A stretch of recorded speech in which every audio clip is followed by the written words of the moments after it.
Shalom, fellow wealth creators, and welcome to Celebration Church Johannesburg's Victory Business Forum.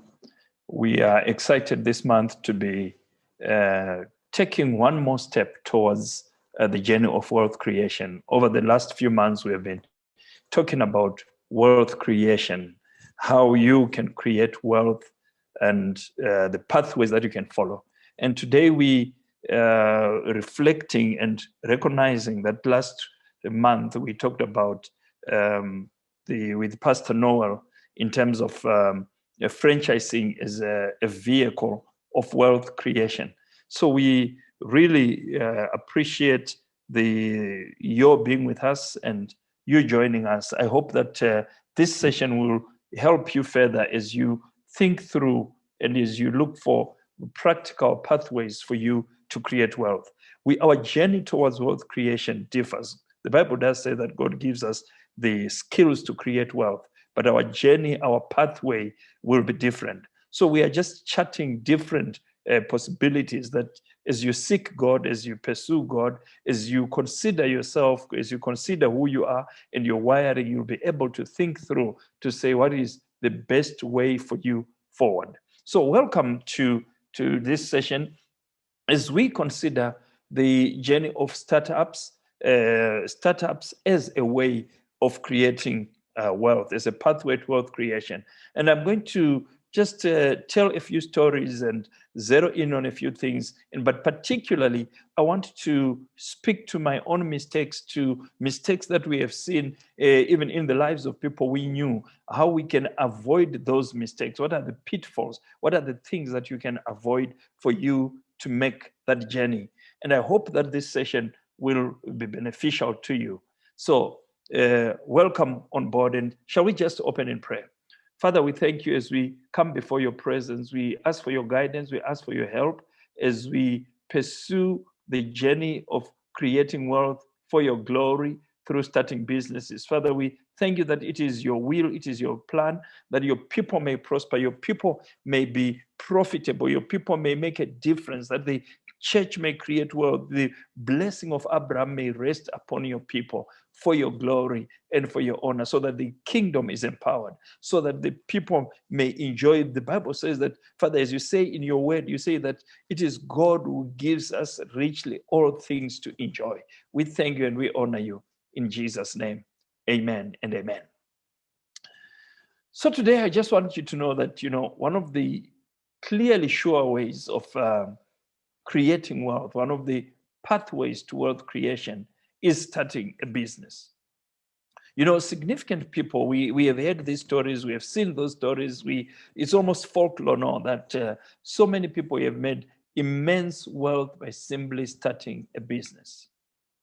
They have executed on their plans. They have an idea, they pursued that idea, and they created. One of the things that I often say is that, I am a dentist because I trained in dentistry. But you see, entrepreneurship, you cannot be an entrepreneur because you studied entrepreneurship. You can only be a business owner or an entrepreneur because you actually start a business. So many people draw business plans, but they do not execute. You see, your business plan, which is unexecuted, is not starting a business. So you find, and one of the things that I notice is that a lot of believers struggle because we are educated, we are professional people, we are crippled by analysis paralysis. We analyze, we write, we think, but we don't do. And a lot of people who are simple, who are not as educated as professional as most believers, they just go in and they just do. They learn as they go. So in business, it's important to analyze, but it's important to do. So the best way to start a business is to pursue a real need that fulfills you as a person. Once you see that there is a need, but you see that that need fulfills you, you are ready to pursue a business. We can talk about business ideas, how to generate business ideas, but there's so many ways, and you don't have to be innovative. You don't have to start something completely new. You know, we talk about so many business people, whether it is the Zimbabwean Strive Masiwa, whether it is hotel magnates all over the world, whether it is McDonald's. They did not create an innovative idea. They just saw a need in the market, and they saw how it would fulfill them, and they pursued it. So once you perceive a market need, and you work at solving that need profitably, you have a business. Where is a need? Where is a challenge? How can you pursue that profitably? So that's what we're talking about. Now, let me just tell a story, probably in a case study format. You know, Rosemary came to see me after a seminar on investments, and she was inquiring on how to create wealth. Rosemary was a middle-aged married woman who had worked within education. Actually, she was a teacher. And as a trained educator, she had lots of time on her hands because she had quit education. But she loved sewing, and she had trained in all aspects of the industry. It was a hobby. She dressed herself, and most of her friends would. She dressed herself and most of her friends for the love of it. She didn't charge. She just did it. And people admired her dressing and always gave her compliments on her taste. And her custom-made costumes would really pass for designer clothing. And yet, here she was saying, I don't know how to make money. So on discussion, and I was just engaging and probing with Rosemary, I realized that while she was still an educator, Rosemary had unsuccessfully attempted to establish a dressmaking college. So she was thinking as an educationist, she was thinking as a teacher and say, you know what, I have this skill and I want to start a college where we make dresses. And in that process, she acquired a number of professional sewing machines. And because she failed to start that college, she then tried option 2, which was linking with professional colleges that were already there so that she could offer dressmaking and design cutting courses in link and in strategic relationship with these colleges. But she was also unsuccessful. Now, so when she came to me, she was distraught, as she could not see how to create wealth. She failed to realize that she already had the skill, she had the machinery, and she had a potential client base to start a business. So we delved in, and we started discussing what Rosemary could do. I realized that she was having a mental challenge because she was thinking as a teacher, she was thinking as an educator, she was thinking college, she was thinking in just one way. She was not broad enough in her thinking. So I challenged her, I said, you know what, why are you trying to start a college? You already have the equipment, you already have the skills, you already have a client base. Why don't you start a business of sewing? Using your machines, using your skills, start sewing clothes, garments. And who knows, if you develop it well, you can move to create a sewing factory. So start with the current machines which you have at home. Right now, they are not doing anything for you. You can work from home. It reduces your cost. You hire and train a few people from scratch, and you do the designing. You do the cutting yourself. The cutting yourself. And we started exploring different options. We thought about her friends as potential customers. We thought about using a flea market as a potential distribution channel that she could go and do that. We talked about how she could use a car boot as a sale as she goes to church services, as she goes to different places. She can create a market that way. Or she could even think about a boutique, whether her own, or she could go to somebody else who already has a boutique and say, look, can you give me either she could sell, or she could say, can you have me shelf space so that I can market my wares? And without much cost, Rosemary could start a business. She already had a market. She had a need. She saw a need on the market, because the way people complimented and appreciated her dresses and the way what she did, it told her that there was definitely a need. I'm glad to say that Rosemary has since started a business with minimal outlay of capital, apart from the purchase of material. She is now on her way to own her own clothes manufacturing factory and probably a boutique. You see, a pathway to wealth creation is already set. Of course, she will need to learn how to do the business. She needs to run the business. And but what she needed is to start where she is. She needed to use what was already in her hands. She needed to think about her skills. She needed to think about her passion. She needed to think about the machines she already had acquired. So she started with what she had. It almost reminds you of how God would even do the same when he was talking to Moses. He says to Moses, Moses, what is that you have in your hand? So God used what Moses currently had. In the same way that God has no problem launching you into business, launching you into wealth creation by starting a business, by starting with what you already have. Now, the moment I start talking like this, many people say, oh, you know what, I am not that type. I don't have the capital. I don't even know how to start. And people talk themselves out of business because they think big, they think massive, lots of capital. But, you know, there are some businesses which are really capital intensive. But you can start with what you have. Like Rosemary, she started with what we have. You see, I often think that it does not take money to take. I often think that it doesn't take money to make money. I often think that you just need to be sharp, to be thinking. And at least, or let me put it this way, probably I didn't put it that well. You see, it does not take money to start a business, at least not lots of money initially. That's why there is an art of financing where you say bootstrapping, starting with what you have and grow slowly. But there are also ways that you can even outsource. You know, in these days, you don't have, suppose you want to go into manufacturing, you don't have to be the manufacturer yourself. I know a young man that started a manufacturing business by outsourcing the manufacturing of his product without much money.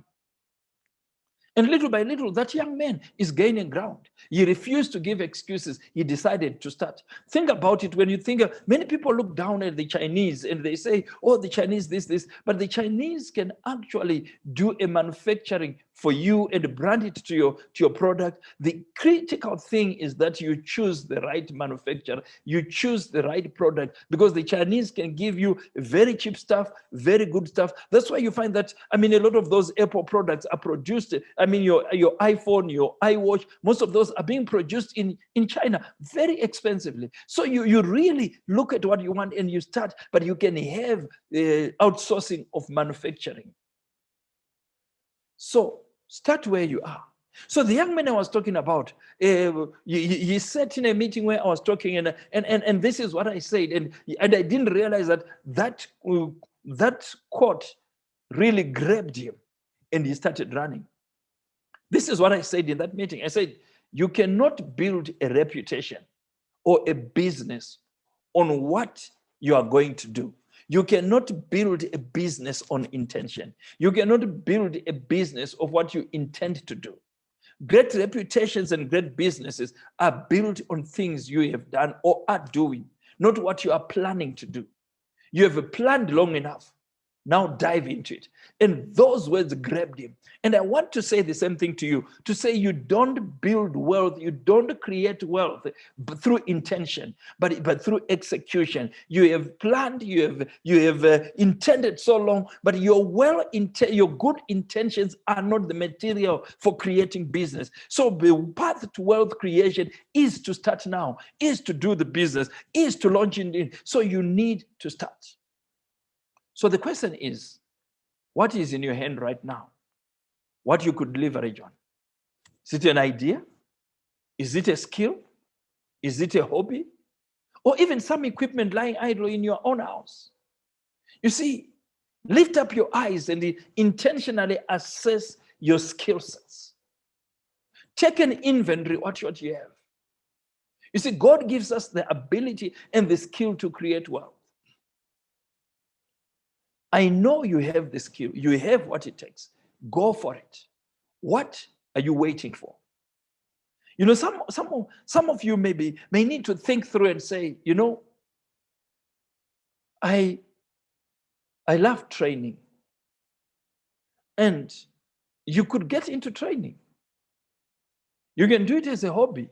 You can even go to somebody else who is running a training business and say, you know what, I don't have the time to go and look for business for myself. I don't have the time to go for tenders, but I want to be able to be a consultant where I can go and train along certain lines. And once you do the training, you are taking yourself out of your comfort zone. You are taking yourself to a place where you experiment, you try certain things. And as you try certain things, you are having the confidence. As you are training like that, you begin to have a customer base, you begin to have people who commend you, your confidence will begin to grow, and it doesn't cost you someone. You are actually riding on somebody else's skills. It's important to be able to be faithful in that which is another's before you get into your own. So by doing that, you are helping yourself. If you want to be in business, one of the ways, if you feel called and you think you have the skill set that are required to get into business, before you launch into your own, how about going and save somebody else's vision? How about going and saying to somebody, you know what, I want to learn business. Can you mentor me? Can you help me? Can you guide me? And I can help you, even if you have to volunteer. But most business people will not allow you to volunteer. They will actually pay you for that service. They will pay you for you to learn. You know, before we started our dental practice, I worked with a very astute dental practitioner who really understood the business of dentistry. And when I saw that this guy was sharp, I started volunteering to do part of. I was commissioned. I was a freelancer, if you will. And but this guy was very shrewd, and he was very difficult. He was a taskmaster, if you call. But then I realized that I needed to learn business. So whenever, and you travel a lot, so I volunteered to fill in and do part of the administrative work with his administrative team and learn. So I learned the skills by volunteering. Some of my colleagues were saying, why are you wasting time? You are helping this guy. He is difficult and he cheats us and he does. But they didn't realize that I was not looking at the value I was getting then. I was looking at the value that I was building, the capacity I was building in myself to learn the skill of business. You know, many times as you are working, you do the minimalistic. If you have a minimalistic approach, you lose sight of what is possible. So if you are called to business, go beyond what you actually are paid to do, and understand the context of the business, understand the environment, understand the customer base, understand the market. By serving somebody else, you actually are learning your own industry, and you are preparing yourself for the way forward. So it's important to start businesses. Now, when I know many people talk about, oh, you know what, the reason I don't want to start a business is that a lot of the startup businesses, they fail. And because they fail, I'm afraid of failing. Now, do you realize that being afraid of failing and not starting is failure itself? It's better to start something and fail. I mean, my wife and I, we have started a number of things. We have failed on some, we have succeeded on others, but we learned more through our failures, which has equipped us for where we are. So we are not afraid to fail. So let me just, as the greater part of this session, I want to teach from the perspective of learning from our mistakes, so identifying the failures. You know, the Bible does teach us that if you are going to war, you need to count the cost. You need to understand what it takes. So one of the main things, I mean, the statistic is out there that almost 90% of startup businesses fail within the first 5 years. So it is unwise to try to get into business without understanding the causes of failure, without understanding what are the causes of failure. If I know upfront the causes of failure, I'm going to prepare myself, I'm going to equip myself, I'm going to get myself ready, and I'm going to ensure that I try to mitigate against those causes of failure. So the approach we are taking in this session of Victory Business Forum is to say startup businesses are a powerful way of creating wealth. I don't need to document that because you know it, whether you talk about the people who are celebrated, whether you're talking about Google, whether you're talking about Facebook, whether you're talking about Twitter, whether you're talking about people who have made incredible money out of starting businesses. But I want to approach this from the perspective of seeing the pitfalls, preparing you to, and trying to challenge you to take a stock and take an inventory of yourself so that you don't get into those pitfalls.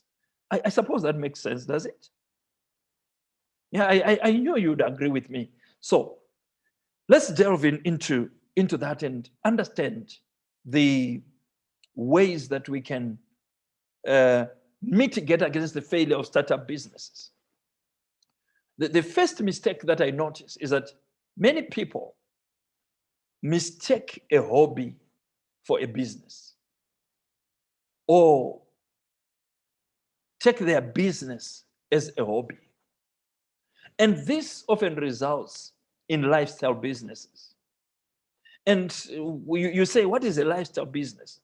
A lifestyle business is a business that has no intention of growing at all, but it simply exists to fund a lifestyle. So what you're saying is, you're saying, you know what?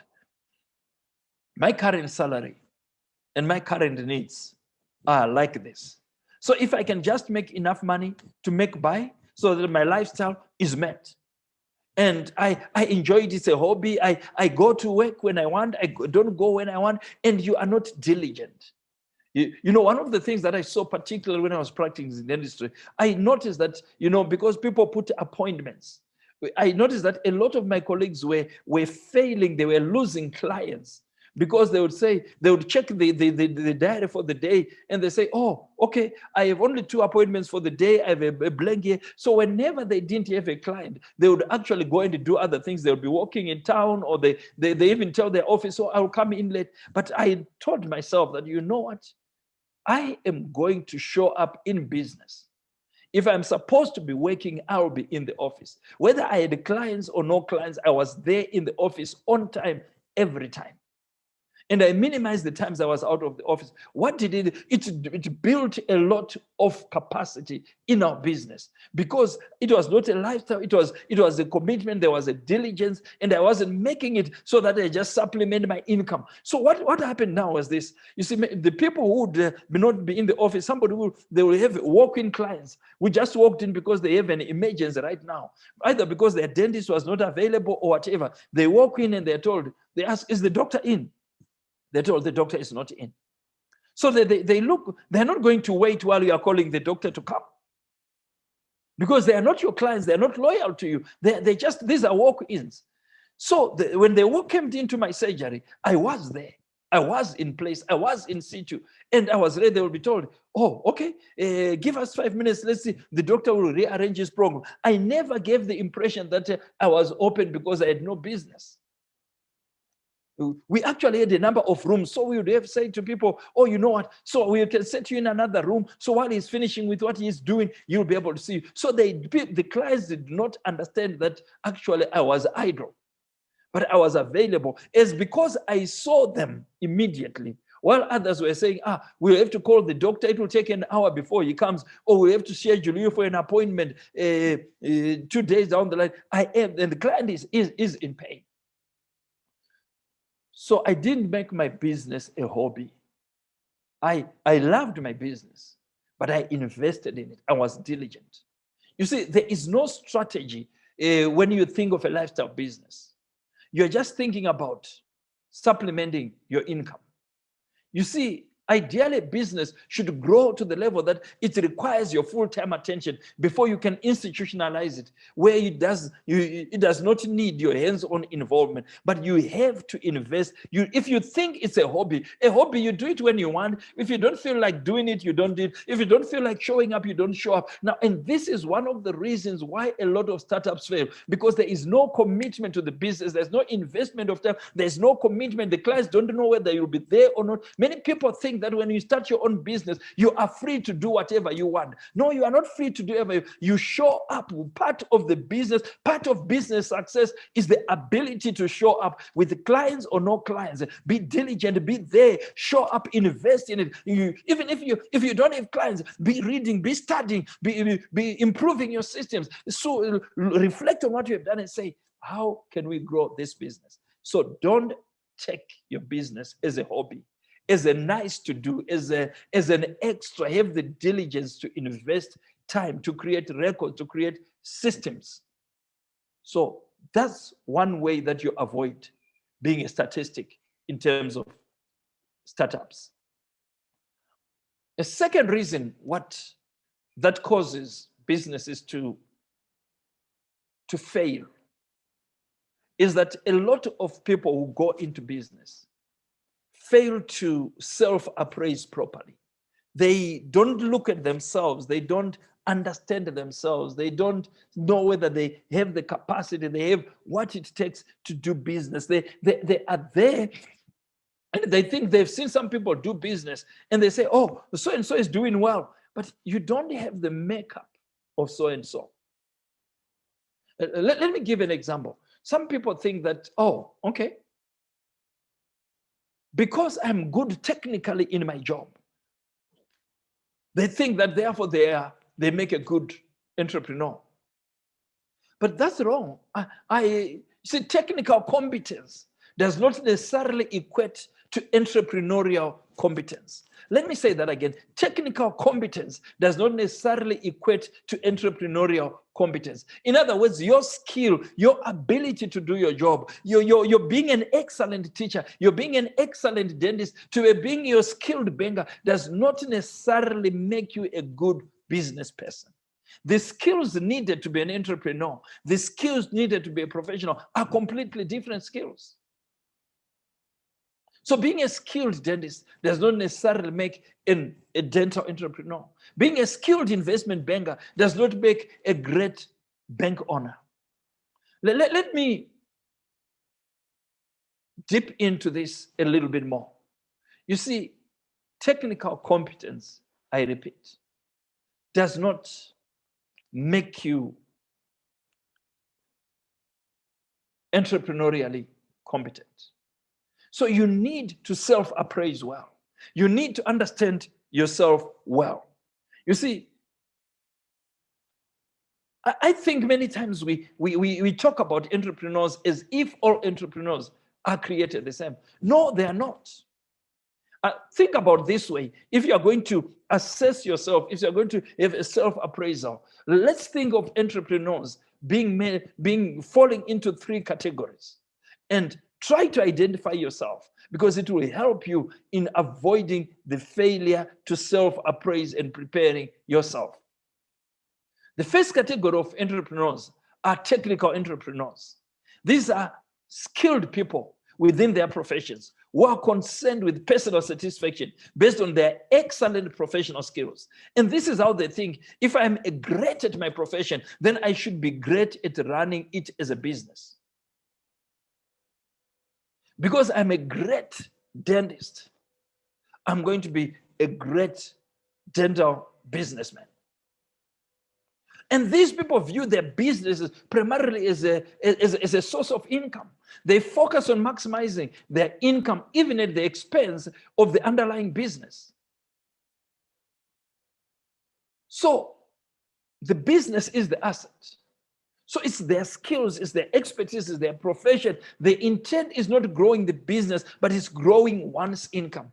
In effect, they replace the former corporate employer with another employer called self. That's why they call themselves, I am self-employed. Instead of working for somebody else, they are now working for themselves.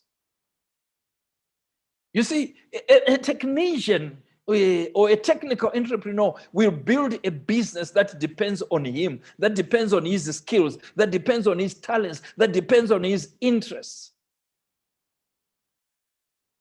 In fact, he is self-employed as he creates a business that offers him a job. So you are still employed. Many people say, oh, you know what? I resigned. I'm no longer in employment. I am self-employed. No, you just changed employers. Instead of working for a big company out there, you are now working for an employer called self. And so but here is the thing.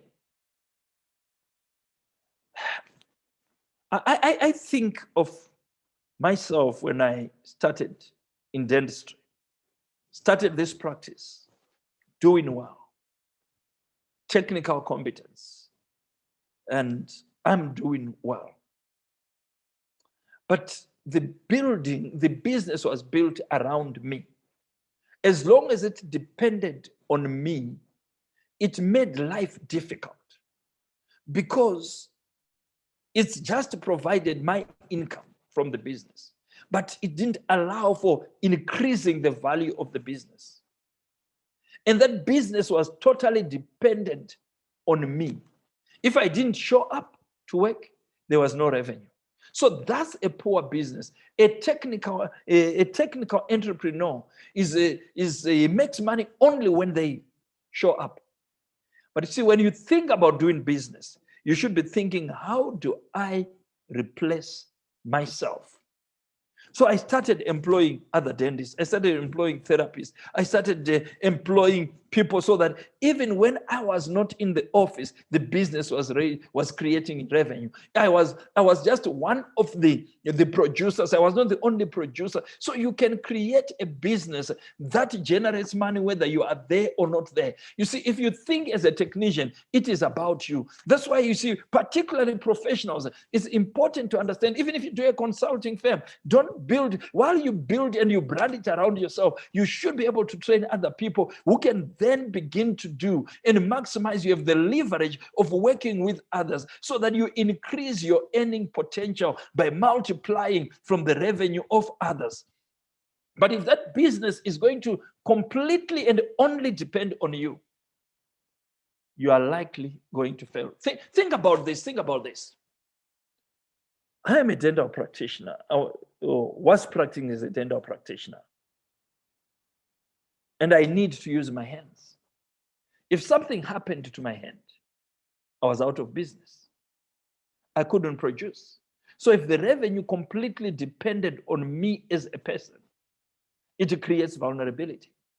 So start a business that leverages on the skills, the revenue generation of others.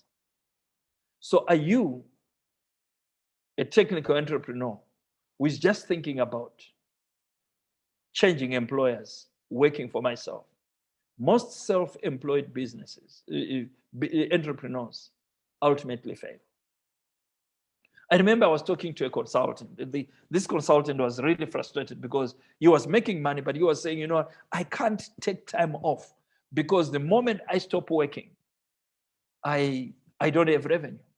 But there are others who have learned the art. They create a business model. They generate the curriculum for their consulting. They generate the tools, and they train and equip others, and they replicate themselves into a business system, which they now deploy. They can get anybody, plug them in, and they go and do what they need to do. So the first, when self-appraisal, are you a technical entrepreneur? The second category is a bona fide, a true, a genuine entrepreneur. Those are those who want to achieve personal wealth and financial reward simultaneously. They generally seek both the growth of the revenue, the growth in sales, growth in income, while they want to grow the asset value of the business. So when I started thinking as an entrepreneur, I started saying, no, I started a business. I bought a practice in Blawayo. I did a practice in Rua, and I did a practice in Harare. So I started multiplying myself. I was growing the asset value of the underlying business. I viewed my business as an investment. And I knew that I could sell that business and generate income.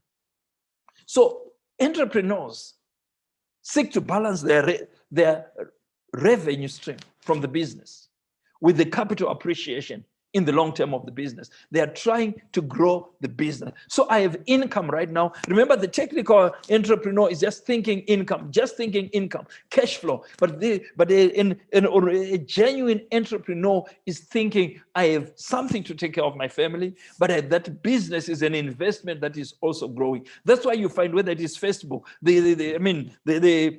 Mark Zuckerberg is making money. He has an income, but at the same time, he has dividends also coming, but he has grown the asset to which he is now selling as a selling shareholder to others, and that asset continues to grow. That's how to become a business person. The underlying asset should be growing. How can you grow that underlying business? Are you able to generate revenue if you were to sell that business? So they seek to balance their regular revenue stream from the business with the capital appreciation in the long term. They seek both business growth and sustainability of this business. This entrepreneur builds an enterprise that liberates him or her while creating significant equity returns on this investment. So I'm creating a system that will generate income. He or she grows the business to a point that it can run itself under the hands of professional managers. How can I run a business that does not need me to be in the office? How can I build it? Of course, during the life cycle of growing the business, you come to a point where you are still growing the business, you are doing things, but you get to a point where you want to release it to others so that they run professionally. So an entrepreneur invests in growing the business and building its systems so that it sustains himself. That's why you find a person like Bill Gates. I mean, he quit his business and he is now doing philanthropy, doing some of the things that he does, but Microsoft is still going. The underlying asset is still going. So he has a revenue stream from the dividends. He has a revenue stream from the things that he's doing. And he has those revenue streams while the business is growing. So he is now busy selling investments. He's busy selling the equity in it. And he, just from his dividends, he is investing in philanthropy. Why? Because he built a business. And he invested at an appropriate time. He handed over to professional managers. So once you are an entrepreneur like that, you can afford to go on vacation while you are still earning an income. You heavily invest your effort, your time, your money to ensure that a day comes when the business can spin without you continuously spinning the plates. So it's important, even when you are doing a startup business, to appraise yourself, to know who you are. And having appraised yourself and you understand what is needed, then you build right into the foundation the ability for the business to run without you. But if you build within it and you don't trust anyone, you say everything has to revolve around me. If it revolves around you, you can't go on holiday. You can't attend to your family. You can't serve God anywhere else because you have to be in. Your business should be able to ultimately release you to go and pursue other things because you've built an underlying asset that will continue to generate income without you. So you're still talking about personal appraisal. The third category of entrepreneurs are what I call professional manager entrepreneurs, who are principally concerned with constructing a successful business which they can manage for both financial gain and personal satisfaction. They pride themselves in operational excellence in their management skills. They work for the business. Their focus is demonstrating what can be done with the business. They tend to be perfectionists. They do not mind growing the business as long as the business is textbook perfect. They view the business itself as a work of art, something impressive that gives them bragging rights. Have you seen? I have molded the business model and everything is perfect. And they look at the books, everything is perfect. They just focus on it and focus on it. And that's who they are. Professional managers. So these ideally are supposed to work in the corporate world. So assess yourself, which one of these are you? Michael E. Gerber, who is really an expert in small businesses, contends that businesses established by technicians fail because they assume that since they are good technically and understand the technical nature of their business, they therefore can understand how to build a business. But they assume that they can build a business that does the work. But listen, entrepreneurship is not about excellent technical skills, but about the ability to create businesses that will do the technical work. You know, entrepreneurship is not about excellent technical skills. It is about the ability to create a business that will do the technical work. The art and the craft of building businesses is critical to entrepreneurship. You know, there was a time when, as we were running dental care services, which was our business, I got to a point where I realized that, you know, I was technically competent. I had a lot of business. I've learned from that other guy, and I was my dental rooms were always full. They was very busy, and I then realized that although I was very busy, there was so much revenue coming in, but I was not making money. What do I mean by that? There's so much money that was coming. I mean, very massive revenue. But the outflow, the expenses were incredible. So it looked like, I mean, the busier we got, the more money we lost. I then realized that, you know what? It's not about being busy. It's about being profitably busy. And I realized that what I was being told in dental school to say, you know what, if you do a great work, the clients will come. It was true, the clients were coming, money was coming, but money was also going. So I enrolled in a business, a master's in business administration. And I realized that I didn't understand business. So I went and I learned how to do business.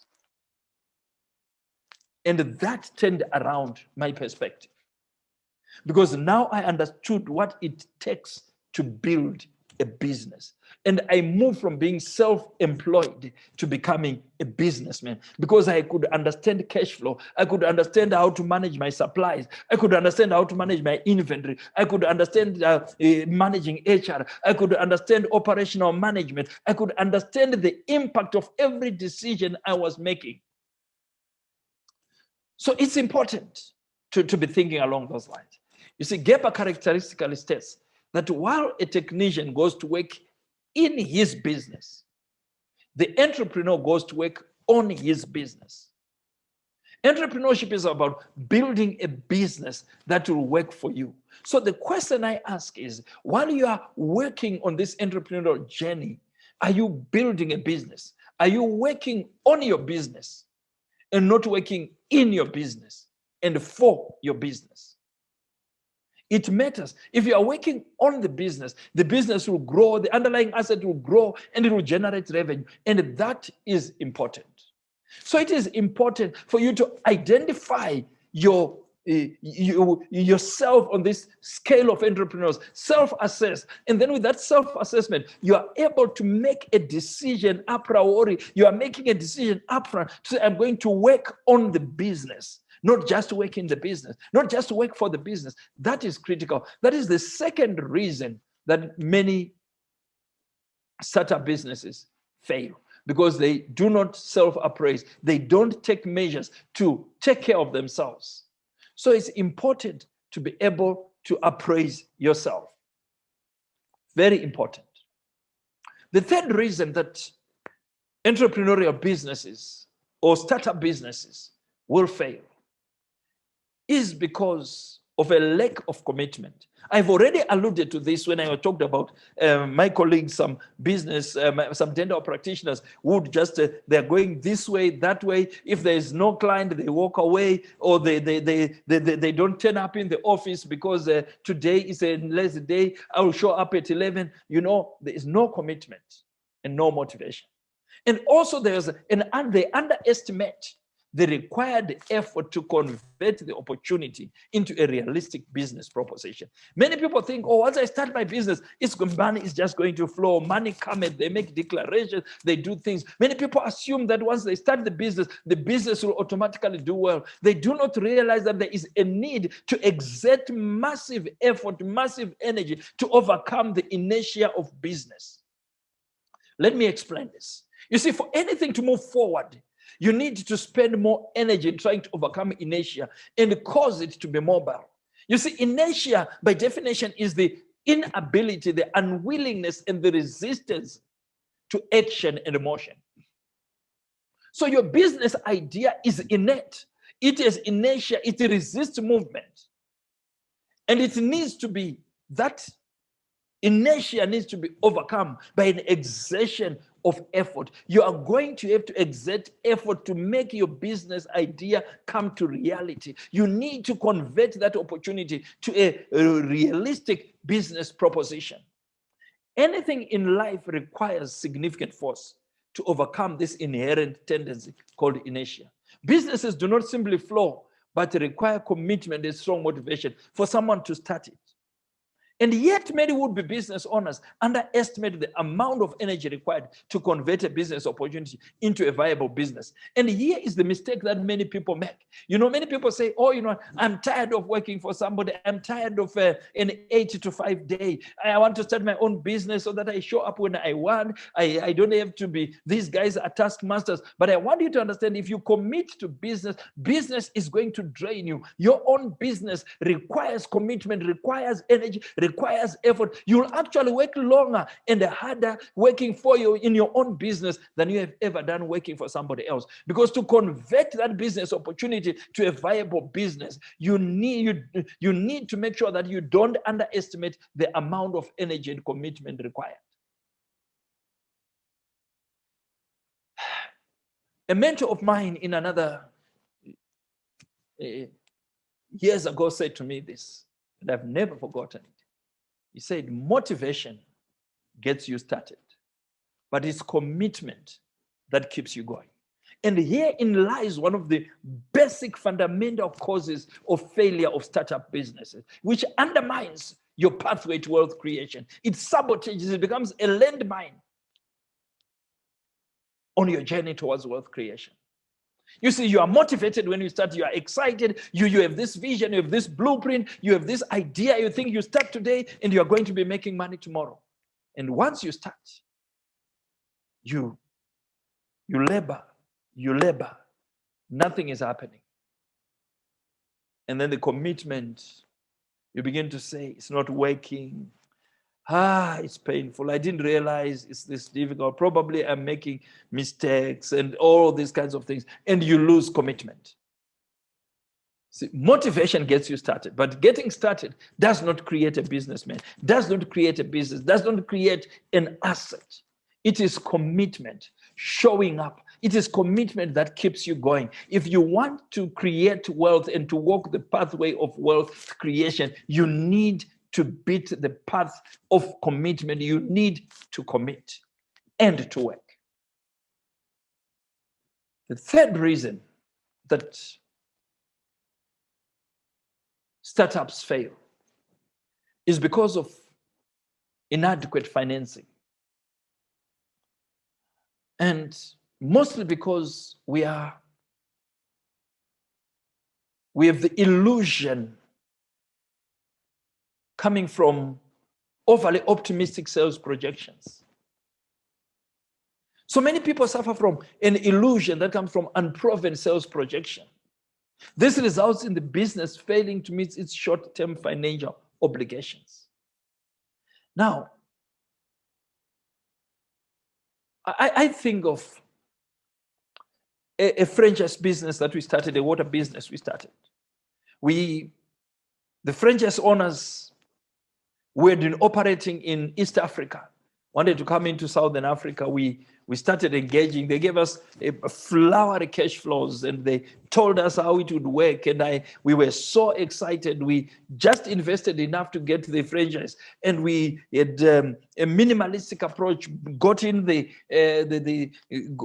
staff, got in renovations to the premises, and we hit the road running. But the cash flows were slow. Marketing was required. We ran out of funds. We didn't realize how long it would take. Because we invested bigger, we didn't realize how long it would take. for cash flow, and we begin to fail to meet short-term financial obligations. And that's a major thing.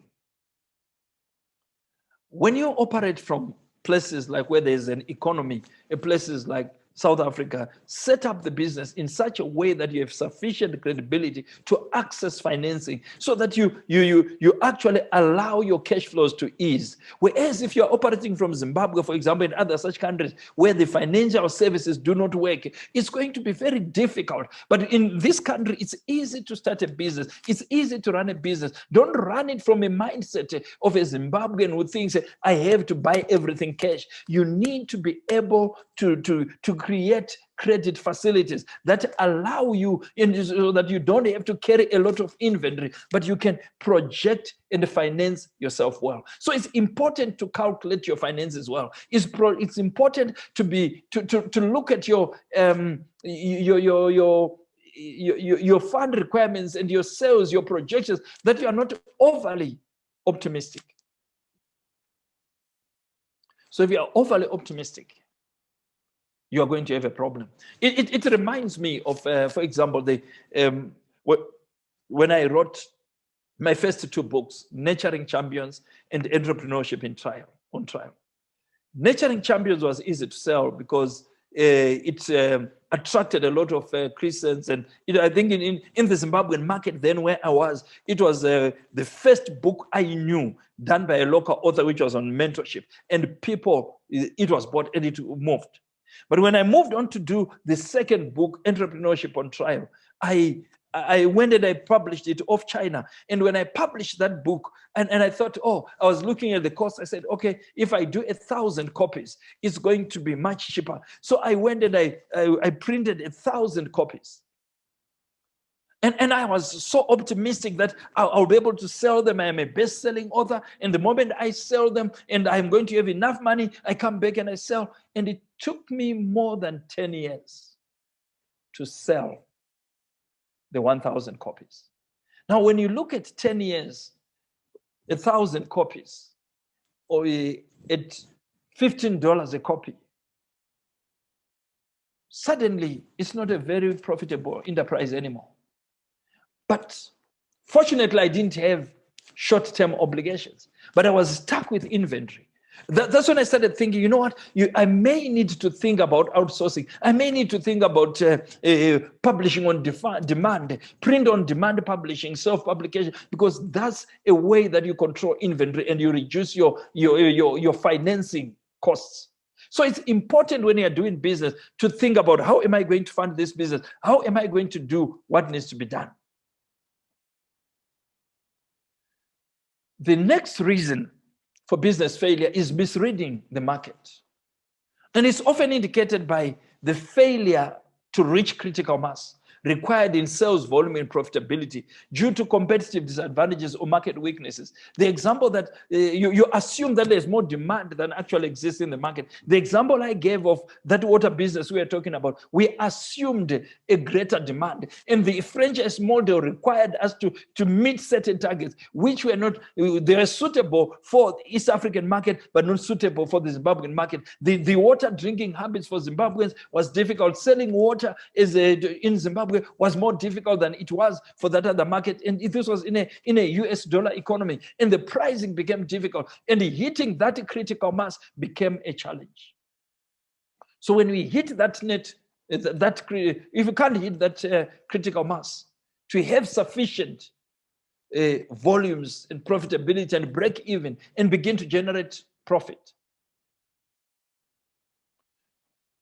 the net result is that you take your business to market with the heavy stocks and machinery investment. And all your money is locked up in the business. And yet there is no demand. So it's important to take it step by step.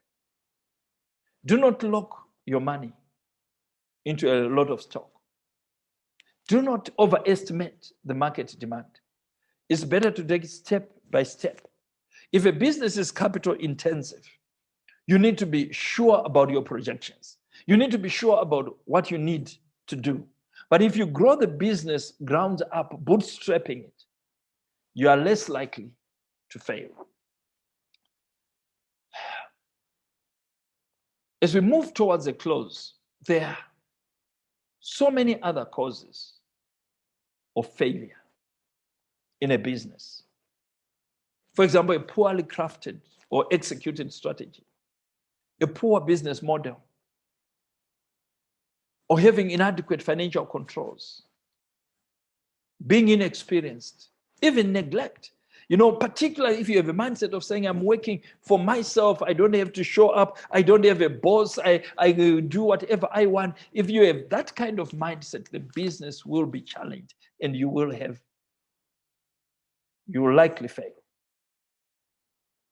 But you see, most of these other failures that I'm talking about can be mitigated by attending Victory Business Forum, attending courses, or starting businesses with a franchise that has a proven system like we talked about last month.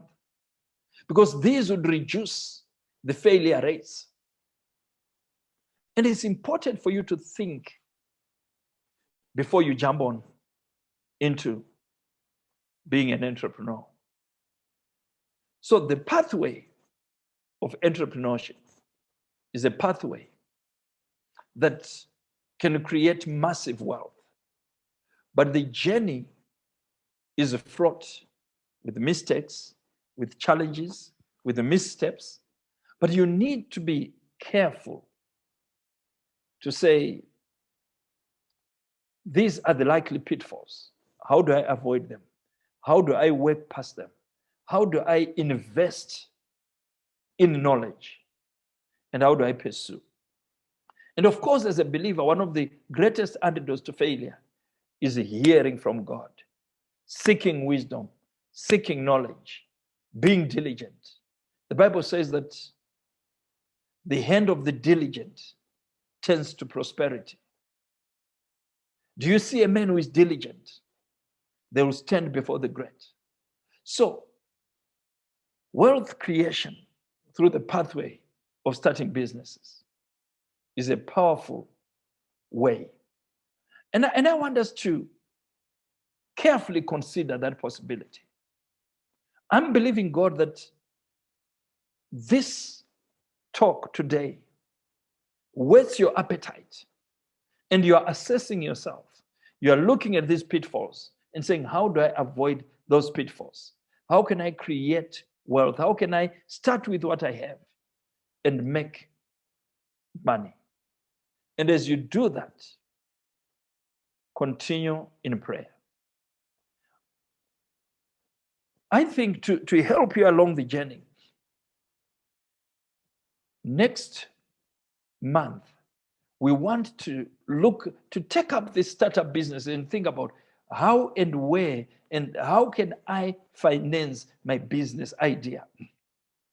So we are believing God that we'll be able to put together a panel that can show you ways to finance your business.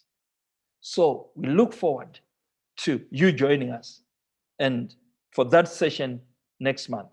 But for today, I believe that you found this useful, and I believe that it's hastening your steps in your pathway towards wealth creation. Remember, start with what you have. Believe God and pursue. Know these pitfalls and avoid them. May God bless you. And we are going to get into a Zoom interactive discussion. The details are going to be loaded just now on this screen. Join us as we try to discuss and learn and pursue this issue further. I thank you. See you in the Zoom discussion. Thank you so much, and God bless you. May the Lord accelerate your path towards wealth creation for His glory and for your benefit, because God gives us all things richly to enjoy. Thank you so much. God bless you. Amen and amen.